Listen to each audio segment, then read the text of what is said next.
வணக்கம். இன்றைய அரசியல் காலத்தில் நாம் என்ன பேசப் போகிறோம் இப்போது பார்க்கலாம்.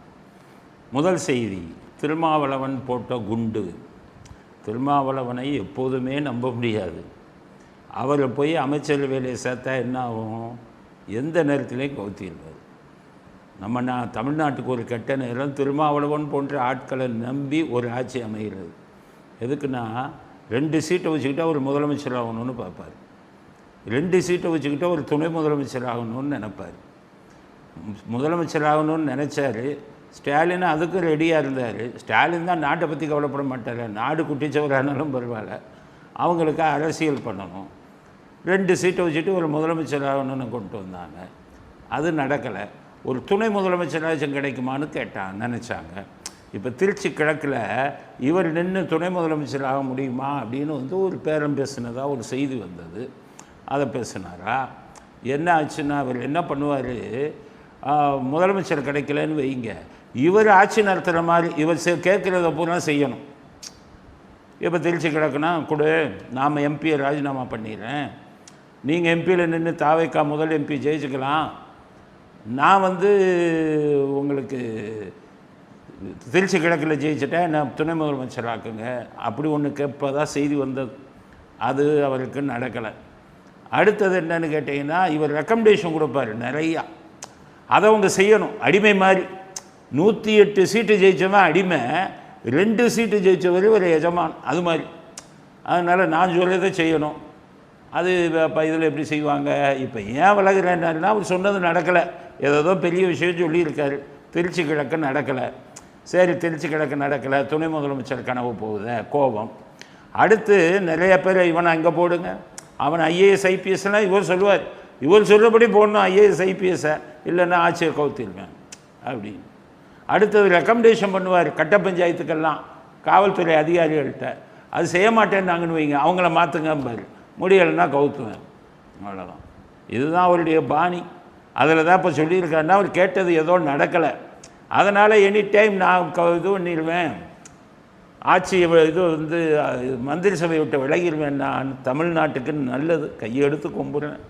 உங்கள் தாவேக்காவுக்கு சொல்கிறேன், இவரெல்லாம் ஆட்சிக்கு வச்சிங்கன்னா உங்கள் பேர் கெட்டு போகும். உங்கள் ஆட்சி அமைக்கிறது நாங்கள் ஆதரவு தந்தோம், அதுக்கு நீங்கள் எங்களுக்கு ரிவார்டு கொடுக்குறீங்க, உங்களை ஒரு அமைச்சரை சேர்த்துக்கிறேன்றீங்க, அவ்வளோதான். எந்த நேரத்தில் நாங்கள் அமைச்சர் கூட வெளியே வரலாம்ல? வர முடியாதுங்கிறது என்ன இருக்குது? மினிஸ்ட்ரியில் சேர்ந்துட்டோங்கிறதுனாலே நாங்கள் அந்த கூட்டணியில் சேர்ந்துட்டுன்னு அர்த்தம் கிடையாது. இன்னும் தாவேக்காவும் விடுதலை சிறுத்தைகளும் கூட்டணியை உருவாக்கி கொள்ளவில்லை. அதை முதல்ல புரிஞ்சுங்க. இதுதான் உண்மை. தமிழ்நாட்டுக்கு சொல்கிறேன், இவங்க எல்லாம் ஆட்சியில் இருந்தாங்கன்னா எவ்வளவு அநியாயம், அக்கிரமம், கட்ட பஞ்சாயத்து அவ்வளவுக்கும் துணை போவாங்க. நல்ல அதிகாரிகளுக்கு பரிந்துரை பண்ணவே மாட்டார், கெட்டவர்களுக்கு தான் பரிந்துரை பண்ணுவார். அவரை பற்றி எனக்கு நல்லா தெரியும். அதனால் இப்போ ஏதோ காரியம் ஆகலை, குண்டை தூக்கி போட்டார். இதில் வேடிக்கை என்னென்னா, இந்த தாவேக்கா கெடுறதே ஆதவர்ஜுனால தான். அவர் கட்சிக்கு சப்போர்ட் பண்ணுறதை விட திருமாவளவனுக்கு சப்போர்ட் பண்ணுறாரு.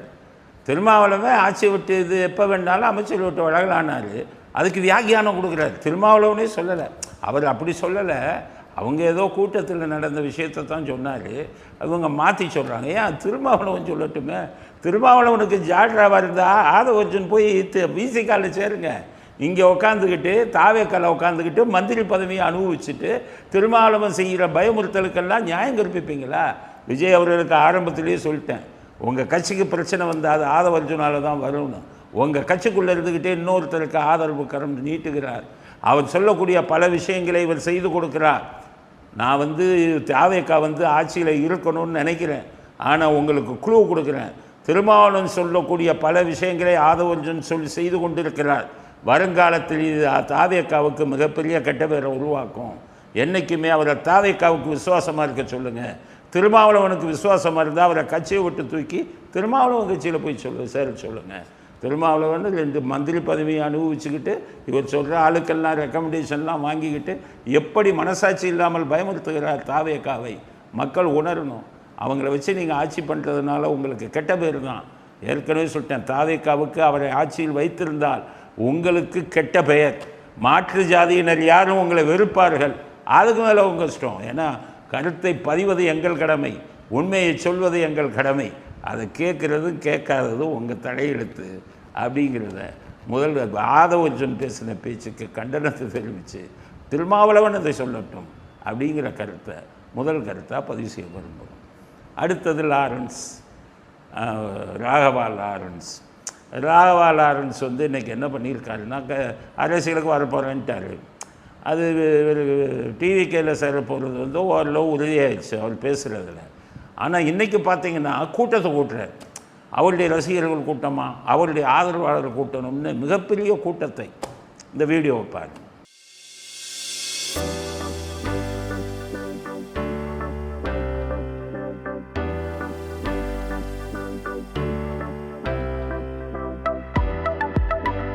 இதில் என்னென்னா இதை எதுக்கு போடுறாருன்னா, இப்போ இந்த வீடியோவை பார்த்தா என்ன தெரியுதுன்னா, அவருக்கு தனி கட்சி ஆரம்பிக்கக்கூடிய மனநிலையில் இருக்கார்.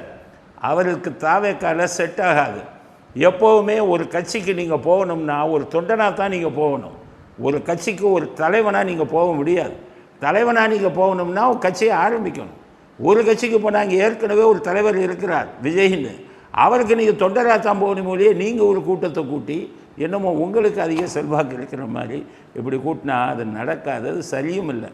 ஏன்னா எந்த தலைவர்களாக இருந்தாலும் சரி, அரசியல் கட்சி தலைவர்கள் தனக்கு கீழே இன்னொருத்தர் குட்டி தலைவராக வளர்கிறாருன்னா அதை விரும்ப மாட்டாங்க, அது சரியும் இல்லை. இப்போ கருணாநிதி அவர் என்ன பண்ணார், கடைசி வரை ஸ்டாலின் துணை முதலமைச்சராக ஒத்துக்கவே இல்லை.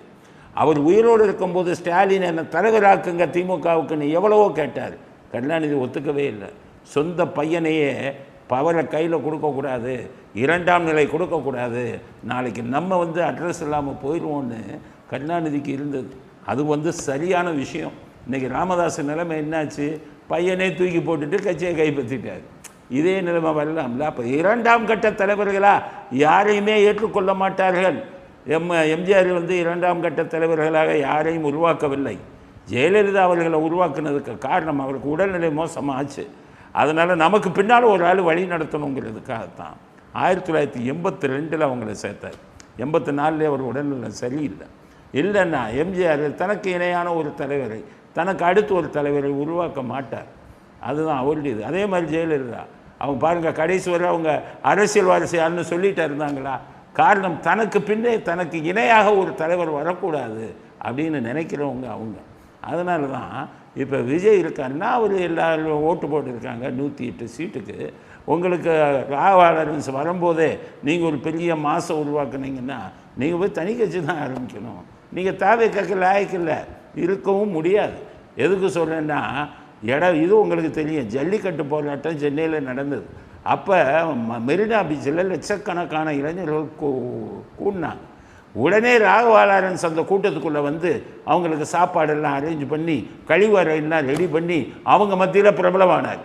அப்போவே எங்களுக்கு தெரிஞ்சது ஒரு அரசியல் தலைவராக வரணும்னு விரும்புகிறாரு.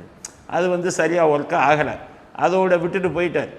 அதனால் இப்போ அவர் வரும்போதே, விஜய்கிட்ட வரும்போதே தான் ஒரு தலைவருங்கிற எண்ணத்தில் வருகிறார்.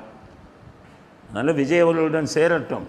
ஆனால் ரொம்ப நாளைக்கு அவர் தாவேக்காவில் இருக்க முடியாது. விஜயை விட முந்தணும்னு நினைப்பார், விஜயை விட தனக்கு செல்வாக்கு இருக்கும்னு நினைப்பார். இன்றைக்கி பேசுனதில் கூட பார்த்திங்கன்னா தெருநாய்க்கு ஒப்பிட்டு பேசுகிறாரு மக்களை. தெருநாய்க்கு என்ன பிடிக்குங்கிறது போக போக தான் தெரியும். ரோட்டில் இருக்கிற தெருநாய் கூட நம்மளை பார்த்தா கத்தும், யார் இது புது ஆள் வந்திருக்காங்க அப்படின்னு. அந்த தெருநாய் இருக்குல்ல, அதுக்கு பிடிச்ச பிஸ்கெட் போடணும். ஒரு சில தெருநாய்ங்கள்லாம் பார்த்தீங்கன்னா பிஸ்கெட் சாப்பிடாது, பிரியாணி தான் சாப்பிடும், நான்வெஜ் தான் சாப்பிடும். அதுக்கு பிடிச்ச மாதிரி செஞ்சு அதை போட்டு அது நம்மளை கத்தாமல் பார்த்துணும். ஒரு நாய்க்கோ ஒரு வீட்டுக்கே இவ்வளோ ஆகுதுன்னா ஒரு நாட்டை கொடுத்துருக்கீங்க, கொஞ்சமாவது டைம் கொடுங்க. அது மாதிரி இப்போத்தானே தாவேக்கா கொஞ்ச நாள் ஆகும் அப்படிங்கிற மாதிரி தெருநாயை ஒப்பிட்டு பேசிட்டாரு அப்படின்னா நிறைய எதிர்ப்பு வருது. சரி, அது பேச தெரியல. நீங்களாம் அரசியலுக்கு வந்தால் தான் உங்களுக்கு புரியும். சினிமாவிலேருந்து வர்றவங்களுக்கு எதை பேசணும், எப்படி பேசணுங்கிறது முதல்ல தெரிஞ்சுக்கணும். நீங்கள் பேசக்கூடிய ஒவ்வொரு வார்த்தைகளும் கவனத்துக்கு வரும். நீங்கள் கவனத்துக்கு நீங்கள் இது பண்ண தப்பாக பேசலைனாலும் எதிர்கட்சியில் இருக்கிறவங்க அந்த வீடியோ எடுத்து போட்டு சமூக வலைதளங்களில் உங்களை குறை சொல்லுவாங்க. அதனால் அரசியலுக்கு இன்னும் நீங்கள் தகுதியாகவில்லை மிஸ்டர் ராகவா லாரன்ஸ். முதலில் அடக்கம் தேவை. ஒரு கட்சி தலைவருக்கு போனால் அவருக்கு கீழே வேலை செய்யக்கூடிய மனப்பக்குவத்தை வளர்த்து உருவாக்கி கொள்ளுங்கள். ரெண்டாவது, இந்த மாதிரி பேச்சுக்களை எல்லாம் வருங்காலத்தில் தவிர்க்க முயற்சி செய்யுங்கள். இல்லாவிட்டால் உங்களுக்கு அரசியலிலே லாங் ரன்னு சொல்லுவாங்க, நீண்ட கால அரசியலில் நீங்கள் இல்லாமல் காணாமல் போவதற்கு வாய்ப்புண்டு அப்படிங்கிறத ராகவா லாரன்ஸுக்கு நம்முடைய கருத்தாக பதிவு செய்ய விரும்புகிறோம். மின்சார வெட்டை நீக்கிறதுக்கு போர்க்கால நடவடிக்கை எடுங்கள் சொல்கிறவர் யார்? மின்சார வெட்டுக்கு காரணமானவரே சொல்கிறார் செந்தில் பாலாஜி, கிண்டல் அடிக்கிறார். மின்சார வெட்டை நீக்குவதற்கு போர்க்கால நடவடிக்கை. டாஸ்மாகில் போய் இது பண்ணி பார்த்தாரு, டாஸ்மாக் ஊழியர்கள் சுதாரிச்சிட்டாங்க, இவங்க சுயநலத்துக்காக நம்மளை கடையை மூடாத அதெல்லாம் சொன்னாங்கன்னு. இப்போ டாஸ்மாகில் பார்த்தீங்கன்னா நேரமெல்லாம் கரெக்டாக லேட்டாக தான் ஓப்பன் பண்ணுறாங்க. ஸோ சீக்கிரமே நைட்டு மூடிடுறாங்க, அதிக ஒரு இது வச்சு விற்கிறதில்ல. அந்த செந்தில் பாலாஜி குழம்பி ஓட்டையில் மீன் பிடிக்க பார்த்தாரு, முடியலை. இப்போ இங்கே கரண்ட்டு கட்டு பூரா இவர் தான் பண்ணுறது. ஒரு பக்கம் ஃபீஸை பிடுங்குறது எல்லாம் திமுக ஆளுங்க, இன்னொரு பக்கம் இங்கே வேலை பார்த்து இவர் முன்னாடி மந்திரியாக இருந்ததுனால அங்கே வேலை பார்த்து கொண்டிருக்கும் அதிகாரிகளை கூப்பிட்டு மின்சாரத்தை கட் பண்ணுன்னு அதற்கான விஷயங்கள் எல்லாம் சொல்லிக் கொடுக்குறார். இதற்கு இறைவனின் தண்டனையிலிருந்து செந்தில் பாலாஜி தப்ப முடியாது. பல பாவங்களை பண்ணிட்டீங்க. பாவம் இந்த மே மாதம் ஜூன் மாதத்தில் மக்களுக்கு அரசியல் செய்யணும்னா வேறு எதுலையாச்சும் போய் செய்யுங்க. இந்த பொழப்பா பிழைக்கிறது, வேறு பொழப்பு பிழைங்க. மக்களை பாதிக்கிறதையா செய்கிறது? அதனால தான் சொல்கிறேன். இது விஜய் உங்களுக்கு சொல்கிறேன், அளவுக்கு அதிகமாக சொத்து சேர்த்த வழக்கம் உடனே போடுங்க, அவர் மேலே போட்டு நடவடிக்கை எடுத்து கைது பண்ணுங்க. எத்தனை பேரை கைது பண்ண வச்சுருக்காரு, அதுக்கெல்லாம் தண்டனை வேணாம்.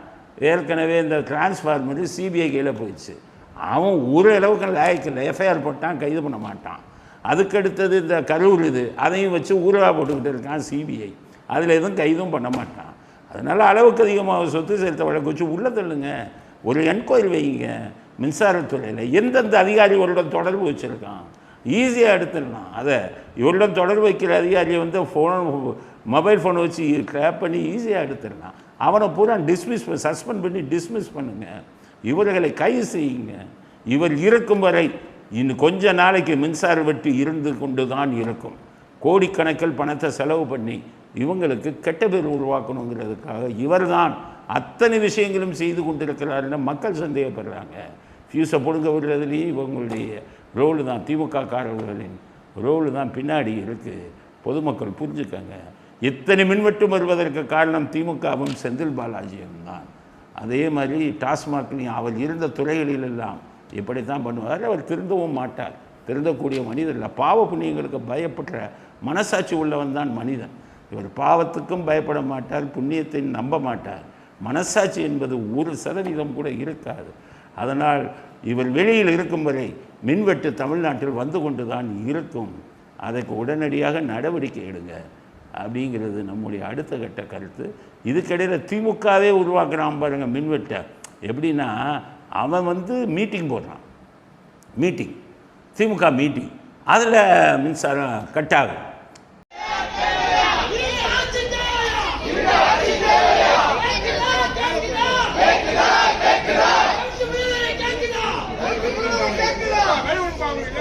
இது என்ன நினைக்கிறீங்க, தானாக கட்டாச்சா? அதுதான் கிடையாது. இவன் போடுற மீட்டிங்கில் இவனே போய் ஃபியூஸை பிடுங்கிட்டு அப்படியே வீடியோ எடுக்கிறான்.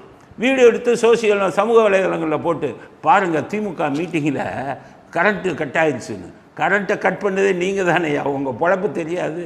கருணாநிதி காலத்திலேருந்து உன் திமுக மாடலே இப்படி தானே, கெட்டதை நீயே செய்கிறது. அந்த கெட்டதை மற்றவன் செஞ்சாலும் மற்றவன் தலையில் தூக்கி போட்டு குளிர்காயிறது. எவ்வளோ வருஷமாக அந்த அரசியல் பண்ணிக்கிட்டு இருக்கீங்க? உங்களை எப்போ இருந்து பார்க்குறேன்னா கருணாநிதி காலத்திலேருந்து பார்க்குறேன். உங்களுடைய இது என்ன மோட சாப்பிட்றண்டி, திருடர்களின் மோட சாப்பிட்றண்டி என்னங்கிறது எங்களுக்கு நல்லா தெரியும். இந்த திருடர்கள் தான் இவங்களே கரண்ட்டை எடுத்து விட்டு அதை சோஷியல் மீடியாவில் பாருங்கள் எல்லா இடங்களிலும் மின்வெட்டு அப்படின்னு காமிக்கிறாங்க. சரி, அப்படியே ஒரு வேளை நம்ம வச்சுக்குவோம், தானாக மின்வெட்டு போச்சுப்பா. எது திமுக மீட்டிங்னா என்ன தப்பு? நீ அன்னைக்கு விஜய் மீட்டிங் வரும்போதும் எடப்பாடி மீட்டிங் வரும்போதும் ஆம்புலன்ஸ் அனுப்பின மோசமான ஆளுங்களாச்சு நீங்கள். அப்போ உங்களுக்கு இந்த மாதிரி பண்ணுனா தப்பு இல்லை. ஆம்புலன்ஸ் அனுப்பினவங்க என்ன இதை எதிர்பார்க்குறீங்க? மற்றவனுக்கு கெடுதல் பண்ணால் அப்போ உங்களுக்கு வந்தால் மட்டும் இனிக்குதா? அது ஒன்று. ஆம்புலன்ஸ் விடுறது. ரெண்டாவது, கரூரில் என்ன நடந்தது? கரூரில் என்ன நடந்தது? விஜய் கலந்து கூட்டத்தில் ரவுடிகளை அனுப்பி கலாட்டா பண்ணது யார்? உள்ள எத்தனை ஆம்புலன்ஸ் வந்தது? அந்த ஆம்புலன்ஸ் எல்லாம் யாருடைய ஆம்புலன்ஸு? அரசாங்க ஆம்புலன்ஸ் இல்லை, எல்லாம் ப்ரைவேட் ஆம்புலன்ஸு. பணம் கொடுத்து கூட்டிகிட்டு வந்தது யார்? ஆம்புலன்ஸை. அப்போ முதலே நிறைய பேர் சாவான்னு தெரிஞ்சு தானே அத்தனை ஆம்புலன்ஸை கொண்டு வந்தீங்க. அதனால் சொல்கிறேன், இந்த திமுக கூட்டத்தில் கரண்ட்டு கட்டானது இவர்களே உருவாக்கிய சூழ்ச்சி. ஒருவேளை அது தானாக கட்டாயிருந்தாலும் அது தப்பு இல்லை. காரணம், மற்ற இவர்கள் ஆட்சியில் இருக்கும்போது மற்ற எதிர்க்கட்சிகள் கூட்டத்தில் ஆம்புலன்ஸை விட்டும் ரவுடிகளை விட்டும் சூழ்ச்சி செய்தவர்கள். அதனால் சூழ்ச்சி செய்தவர்களுக்கு சூழ்ச்சியால் தான் பதில் சொல்லணும் அப்படிங்கிறது அடுத்த கட்ட கருத்து. அடுத்து ரஜினிகாந்த் மனைவி ஒன்று சொல்லியிருக்காங்க. என்னென்னா, ரஜினிகாந்த் ஆட்சிக்கு வர இது கட்சிக்கு அரசியலுக்கு வரணும்னு தான் நினச்சார். இந்த கொரோனா வந்ததுனால அவர் முடிவை மாற்றி விட்டார். அதனால் அவர் நிறையா விஷன் வச்சுருந்தார், நிறையா இதுங்களை லட்சியம் வச்சுருந்தார். வந்திருந்தால் அந்த நாடே நல்லா இருந்திருக்கும் அப்படின்னு சொல்கிறாங்க. ரஜினிகாந்த் என்ற தனிப்பட்ட மனிதரை நாங்கள் குறை சொல்ல மாட்டோம். நல்ல மனிதர், நல்ல இதயம் கொண்டவர். ஆனால் அரசியல்வாதியாக ரஜினிகாந்தை எங்களுக்கு பிடிக்காது. காரணம், ஒருத்தர் நீங்கள் தலைவராக வரணும்னா மன தைரியம் வேணும். ஃப்ளக்சுவேஷன் ஆஃப் மைண்ட், மனசை அலைய விடக்கூடாது. ஒரு முடிவு எடுத்தால் அதிலே இருக்கும். நீங்கள் ரஜினிகாந்தாக இருந்தால் அவர் கட்சியை ஆரம்பித்தா ஈஸியாக விரட்டியிருப்பாங்க. கரூர் மாதிரி ஒரு பிரச்சனை நடந்துக்கும் போது விட்டுட்டு ஓடி இருப்பார். அதனால தான் அவர் அரசியலுக்கு தகுதியானவர் இல்லை. போல்ட்னஸ் வேணும், தைரியம் வேணும். அவர் தான் சிறந்த அரசியல் தலைவராக இருக்க முடியும். இவர் ஒன்றொன்றுக்கும் பயந்துக்கிட்டு எத்தனை ரஜினி ரசிகர்கள் லட்சக்கணக்கான பணத்தை செலவு பண்ணாங்க தெரியுமா? இவரை நம்பி அவ்வளவு அரசியல் வந்துடுவார், தங்களுக்கும் பதவி கிடைக்கும் பண்ணால் எந்த ரசிகனையும் கேட்காமல் நான் அரசியலை விட்டு விலகுகிறேன்னு சொன்னார். எவ்வளோ பெரிய மற்றவன் என்ன விலை கஷ்டப்பட்டான், இல்லை அவங்கள கூப்பிட்டாச்சும் கேட்டுருக்கலாம், நான் அரசியலில் விலகிறதா இருக்கேன், உங்கள் கருத்து என்னன்னு. திடீர்னு போனார். பெரிய விஷன் உள்ளவர்னு சொல்கிறாங்க லதா ரஜினிகாந்த். விஷன்னா வருங்கால லட்சியம். அவர் என்ன நினச்சிருந்தார் தெரியுமா? மக்கள் இவருக்காகத்தானே ஓட்டு போடுவாங்க, ஆனால் ஜெயிச்சா அண்ணாமலையை முதலமைச்சர் ஆகணும்னு நினச்சிருந்தார். அதுக்கு பேர் விஷனா? இன்றைக்கி அண்ணாமலை நிலைமை என்ன? கோடிக்கணக்கான ரூபாயை கொள்ளையடிச்சு வச்சுருக்கார். இவர் இப்போ என் பேரை யாருமே இது பண்ணாதீங்க, கட்சிக்கு உபயோகிக்காதுன்னு சொன்னதுக்கு காரணமே மத்திய அரசாங்கத்திலிருந்து மோடி இவருக்கு செய்தி அனுப்பியிருந்தார். அதில் அண்ணாமலை என்னென்ன பண்ணியிருக்காருங்கிற லிஸ்ட்டை கொடுத்து, இவர் உங்கள் பேரை வச்சுக்கிட்டு கட்சி ஆரம்பிக்க போகிறாரு, நீங்கள் அனுமதிச்சு இதை கண்டுக்காமல் இருந்தீங்கன்னா உங்கள் பேர் கெட்டு போயிடும்னு செய்தி அனுப்புனார். அதுக்கப்புறம் தான் இவர் மாற்றி பேசினார். ஆக எதுவுமே நிரந்தரமான ஒரு இது எண்ணம் இல்லாதவர் இவர். கட்சிக்கு ஆட்சிக்கு வந்தாலும் அதில் அதிக நாள் நீடிச்சிருக்க மாட்டார். இப்போ விஜய் எவ்வளோ பிரச்சனை கொடுத்தாங்க, எவ்வளோ பயமுறுத்தல் போயிருக்குன்னு தெரியுமா? எத்தனை ஃபோனில் மிரட்டியிருப்பாங்க தெரியுமா? எவ்வளவு தொந்தரவு கொடுத்துருப்பாங்க தெரியுமா? எனக்கு தெரியும் அவங்கள பற்றி, திமுக குடும்பத்தை பற்றி. என்ன வேணாலும் பண்ணுவோம், கொலையே பண்ணுவாங்க. அதனால தான் இவ்வளவையும் எதிர்த்து நின்று பிரச்சனைகள் கொடுத்தும் எல்லாத்தையும் தாங்கிக்கிட்டு விஜய் பண்ண மாதிரி ஒரு மன தைரியத்தோட ரஜினிகாந்த் பண்ணியிருக்க மாட்டார். அவர் நல்ல மனிதர், அவரெல்லாம் ஆட்சிக்கு வந்தால் நல்லா இருக்கும். ஆனால் அவருக்கு தைரியம் கிடையாது, ஸ்திரத்தன்மை கிடையாது. அதனால் ரஜினிகாந்தோடைய மனைவிக்கு நான் சொல்லக்கூடிய விஷயம், உங்கள் கணவர் நல்லவர், ஆனால் அரசியலுக்கு அவர் லாயக்கு இல்லாதவர். காரணம், தைரியம் என்பது அவரிடம் கிடையாது. அதனால் ரஜினிகாந்த் அவர்கள் சினிமாவிலேயே தனது வாழ்நாளை செலவு செய்யட்டும் அப்படிங்கிறத நம்முடைய கருத்தாக பதிவு செய்ய விரும்பும். மிதுனுக்கு பதவியா? அதாவது எடப்பாடி பழனிசாமி மகன் மிதுன்னு பேர். அவர் இப்போ இந்த இடைப்பட்ட பீரியடில் எடப்பாடி இருந்ததுலேருந்து எடப்பாடி கொஞ்ச நாள் அமைதியாக இருந்தார். 4 வருஷம் சீஃப் மினிஸ்டர் ஆகி அப்புறம் எதிர்க்கட்சி தலைவர் ஆனவுடனே பையனை கூட்டிகிட்டு வந்தார். அவர் தான் எல்லா முடிவுகளையும் எடுத்தார். அவர் தான் இந்த இது ஐடி டீமு இதெல்லாம் பார்த்துக்கிட்டு இருந்தார். அவருக்கு ஐடி டீம் இதெல்லாம் ஒன்றும் தெரியாது. ஆனால் எடப்பாடிக்கு பையன் அப்படின்னு தான். அதனால் இப்போ அவங்களே ஆளை வச்சு என்ன சொல்கிறாங்க, ஐடி டீமுக்கு தலைவராக மிதுனை கொண்டு வாங்க அப்படின்னா அடுத்த பொதுச் செயலாளராக அவரை கொண்டு வரலான்னு. நான் எடப்பாடிக்கு சொல்கிறேன், நீங்கள் எங்களுக்கு எதிரி இல்லை, நாங்கள்லாம் அந்த அதிமுக கட்சிக்கு மேலே போய் அபிமானம் கொண்டவங்க. அது உங்கள் வீட்டு சொத்து இல்லை, புரிஞ்சுக்கங்க. இன்றைக்கி நீங்கள், நாளைக்கு யாரோ. அதனால் உங்கள் இஷ்டத்துக்கெல்லாம் கொண்டு வர முடியாதுன்னு எடப்பாடி அவர்களே எம்ஜிஆர் இருக்கும்போது ஆட்சிக்கு கட்சியை ஆரம்பித்தார். அது அன்னை இல்லம்னு சொல்லி இருக்கக்கூடிய ராயப்பேட்டை ஆஃபீஸ் தான் அவருடைய வீடாக இருந்தது. அவங்க கூட்டு குடும்பமாக இருக்கும்போது அங்கே தான் எம்ஜிஆர் இருந்தார். அதை அப்புறம் கட்சிக்கு கொடுத்தார். கட்சிக்கு கொடுத்த உடனே அவர் அண்ணன் பசங்கள்லாம் ஒரு அபிமானத்தில், அங்கே பிறந்து வளர்ந்தவங்க அந்த பசங்கள்லாம் அந்த அலுவலகத்துக்கு வர ஆரம்பிச்சிட்டாங்க. எல்லா பசங்களும் வந்து உட்காந்துக்கிட்டு இருந்தாங்க. உடனே ஃபோனில் கூப்பிட்டு என்ன அங்கே உட்காந்துருக்க, அரசியல் உள்ளே வரக்கூடாது, போய் வேலையை பாரு, படிக்கப்போ, காலேஜுக்கு போ, வேலையை பாருன்னு விரட்டி விட்டார். தன்னுடைய சொந்த அண்ணன் பசங்களே, தன்னுடைய வாரிசுகள் அரசியலுக்கு வரக்கூடாதுங்கிறதுல எம்ஜிஆர் மிக மிக கவனமாக இருந்தார். அண்ணன் பிள்ளையிலே இது பண்ணிட்டார். அவருக்கு வளர்ப்பு பையன் ஒருத்தர் இருந்தார், அப்புன்னு, அவரெல்லாம் இதுக்குள்ளே விட மாட்டார். எந்த ஒரு சின்ன ரெக்கமெண்டேஷன் கூட விஎன் ஜானகியை அதிகாரிகளுக்கு ஃபோன் பண்ணி பேசக்கூடாது. இப்போ கருணாநிதி இருக்கும்போது ராஜாத்தி அம்மாள் ஃபோன் பண்ணுவாங்க, தயாளு அம்மாள் கமிஷனர் எங்கே அவங்க வீட்டுக்கு வந்தாருன்னா கையில் இவங்களுக்கு இன்ஸ்பெக்டருக்கு ட்ரான்ஸ்ஃபர் போடுங்க, இது போடுங்கன்னு ரெக்கமெண்டேஷன் கொடுப்பாங்க. ஆனால் எம்ஜிஆர் ஆட்சியில் இருக்கும்போது அவருடைய மனைவி விஎன் ஜானகி கூட எந்த அதிகாரிகளிடம் பேசியதாகவோ எந்த ரெக்கமெண்டேஷன் ஆள்கிட்ட கொடுத்ததாகவோ சரித்திரமே கிடையாது. எம்ஜிஆர் என்ன சொல்கிறார், உனக்கு எதுவும் வேணா என்கிட்ட சொல், அதிகாரிகளிடம் பேசக்கூடாதுன்னார். அப்போ ஆட்சி எப்படி வச்சுருந்தார், வாரிசுகளை உள்ளே விடக்கூடாது எம்ஜிஆர் வச்சுருந்தது.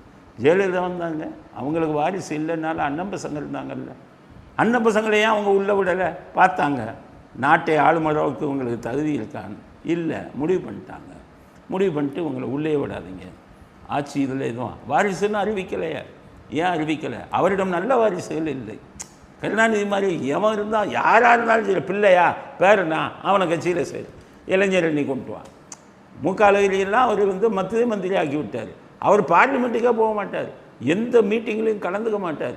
மன்மோகன் சிங்கை சொல்லி பார்த்தார், கேபினெட் மினிஸ்டர் வேறு கொடுத்துருக்கு, வரவே மாட்டேங்கிறாரு.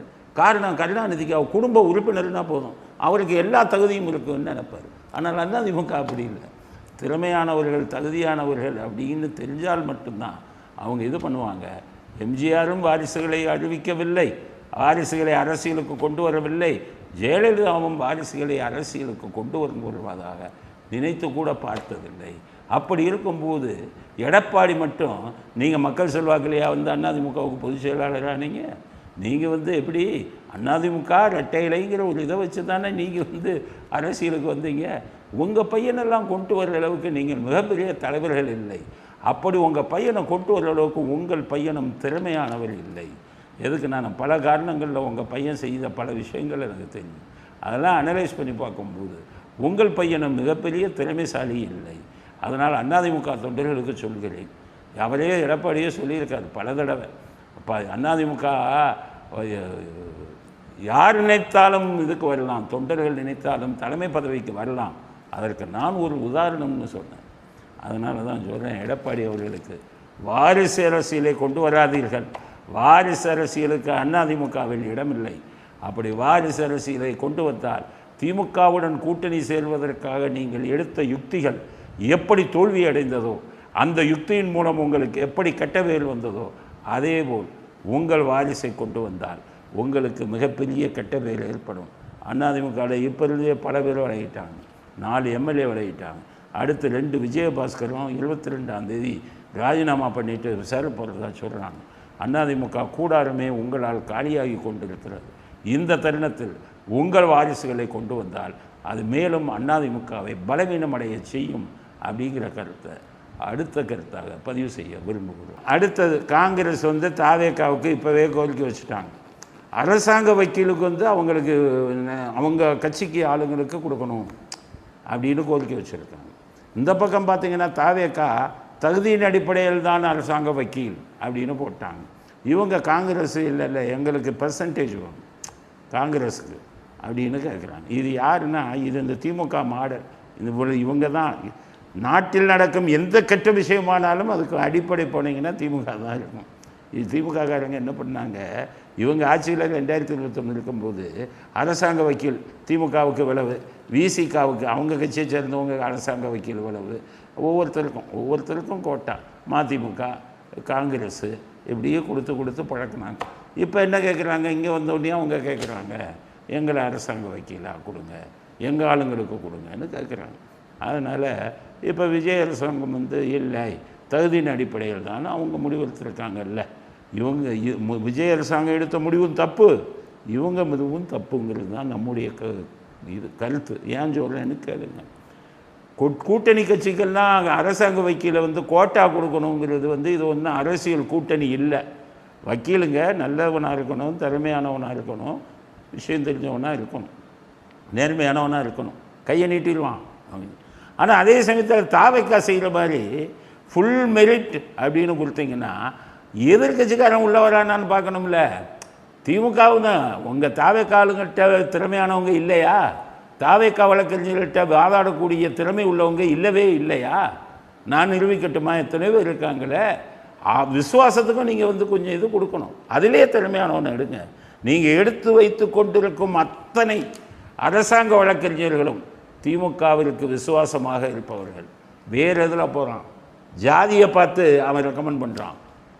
பெரிய பதவியில் இருக்கிறவன், அரசு அங்கே வக்கீல் பதவியில் இருக்கிறவன், அவன் ஜாதி ஆளுக்கு வந்து பண்ணுறான். இன்னும் சில பேர் மதத்தை பார்த்து ரெக்கமெண்ட் பண்ணுறான். இன்னும் சில பேர் வேறு மாநிலத்தை சேர்ந்தவனாக இருக்கிறவன் அவன் மாநிலத்தை சேர்ந்தவனுக்கு அரசு வழக்கறிஞர் ரெக்கமெண்ட் பண்ணுறான். நீங்களும் அதை அனுபவிச்சிடுறீங்க. நிறைய பேர் உள்ள நுழைஞ்சிட்டானே. உதாரணத்துக்கு நான் சொல்கிறேன், என்னை கைது செஞ்சாங்க. உங்களுக்கு தான் தெரியும்ல, கரூரை பற்றி பேசினேன்னு என்னை கைது செஞ்சாங்க. செய்த உடனே உச்சநீதிமன்றம் என்ன சொல்லியிருக்காங்கன்னா, 7 வருஷத்துக்கு கீழே இருக்கிற தண்டனை இருந்தால் அவங்கள கைது செய்யாதீங்க, 41A நோட்டீஸ் கொடுங்கன்னு சொல்லியிருக்காங்க. அதை மீறி அத்தனை அதிகாரிகளும் இன்ஸ்பெக்டரில் ஆரம்பித்து, டிசியில் ஆரம்பித்து, ஜேசியில் ஆரம்பித்து, கமிஷனரில் வர அத்தனை அதிகாரிகளும் 7 வருஷத்துக்கு கீழே இருக்கிற தண்டனை இருக்கிற ஒரு இதை வழக்கை என் மேலே போட்டு கரூரில் பேசினாருன்னு என்ன அரெஸ்ட் பண்ணி அனுப்பினாங்க. அப்போ அவர்கிட்ட என்ன கேட்டேன், நம்ம ஜட்ஜிட்ட, மேஜிஸ்ட்ரேட்டை, சார் எனக்கு ஃபஸ்ட் கிளாஸ் கொடுங்கன்னு கேட்டேன். ஏன்னா இதுபடி சட்டப்படி சோஷியல் ஸ்டேட்டஸ், சமுதாயத்தில் இருக்கக்கூடிய அந்தஸ்து, படிப்பு, அதெல்லாம் பார்க்கணும். அப்போ நான் சொன்னேன், நான் ஒரு வழக்கறிஞர், முன்னால் காவல்துறை அதிகாரி, நான் 3 போஸ்ட் கிராஜுவேட் படிச்சிருக்கேன், எனக்கு ஃபஸ்ட் கிளாஸ் ஆச்சும் கொடுங்க. அந்த மேஜிஸ்ட்ரேட்டும் முடியாதுன்னு. நீங்கள் இன்கம் டேக்ஸ் கட்டியிருக்கீங்களான்னு கேட்குறாரு. 3 வருஷத்துக்கு அதை கொண்டு வாங்கங்கிறார். ஆடிட்டர் இல்லை சார், அதை கொண்டு வரலன்னா எனக்கு ஒரு 3 மணி நேரமாச்சும் வேணும்னு. இப்போவே கொண்டு வரீங்களா, இல்லைன்னா ஜெயிலுக்கு போங்கன்னாரு அதே மேஜிஸ்ட்ரேட். எவ்வளோ பெரிய கொடுமை. அப்போ சொன்னேன், 41A நோட்டீஸ் கொடுக்கல சார் அப்படின்னு சொன்னேன். எடுத்துக்கவே மாட்டேன்ட்டார். கடைசியாக என்னுடைய மெடிக்கல் இதை பாருங்கள் அப்படின்னா, அது 2 மாதத்துக்கு முன்னாடி எடுத்தது, நேற்று எடுத்தது இருக்கான்னு கேட்டார். அப்போ எல்லாருமே திட்டமிட்டு பண்ணாங்க. பாதிக்கப்பட்டேன். விஜய் அரசாங்கத்துக்கு பேசுனதுக்காக பாதிக்கப்பட்டேன். விஜயும் அதை பற்றி ரொம்ப ஃபீல் பண்ணாருன்னு கேள்விப்பட்டேன். ஆனால் இன்றைக்கி அந்த அதிகாரிகளெல்லாம் சட்டத்தை மீறியதற்காக உச்சநீதிமன்ற வழிகாட்டுதலை மீறினாங்கன்னு சொல்லி நான் எல்லா அதிகாரிகளுக்கும், அரசியல்வாதிகள், அதிகாரிகள் அவ்வளோ பேத்துக்கும் புகார் மனு கொடுத்தேன். அதில் ஜனாதிபதி ஆஃபீஸில் இருந்து என்னுடைய இதெல்லாம் படித்து பார்த்துட்டு அவங்க யாருக்குமே அனுப்ப மாட்டாங்க. இதுவரை அனுப்புனதே இல்லை. ஏன்னா ஹைகோர்ட்லேயும் சரித்திரத்திலே இல்லை. இதை பார்த்துட்டு அவங்க தலைமைச் செயலாளருக்கு அங்கேருந்து அனுப்புகிறாங்க. இவருடைய குற்றச்சாட்டின் மேல் கவனம் செலுத்துங்கள், அதன் மீது நடவடிக்கை எடுத்து அவருக்கு அதை வந்து சொல்லுங்கள் என்ன நடவடிக்கைங்கிறதுன்னு அனுப்பியிருக்காங்க. எனக்கே அதில் எதிர்பார்க்கலை. ஏன்னா பிரைம் மினிஸ்டருக்கு அனுப்புனேன், அமித்ஷாவுக்கு அனுப்புனேன், அவங்க கூட அப்படி நடவடிக்கை எடுக்க சொல்லு. இப்போ அதில் ஹைகோர்ட்டில் நான் போட்டு 6 மாதமாச்சு இந்த மாதிரி ஜனாதிபதி அலுவலகத்திலிருந்து தலைமைச் செயலாளரும் நடவடிக்கை எடுக்கலை, கமிஷனர்லேருந்து எல்லோரும் இதில் குற்றவாளிகள் அப்படின்னு சொல்லி வழக்கு போட்டேன். வழக்கு வருது.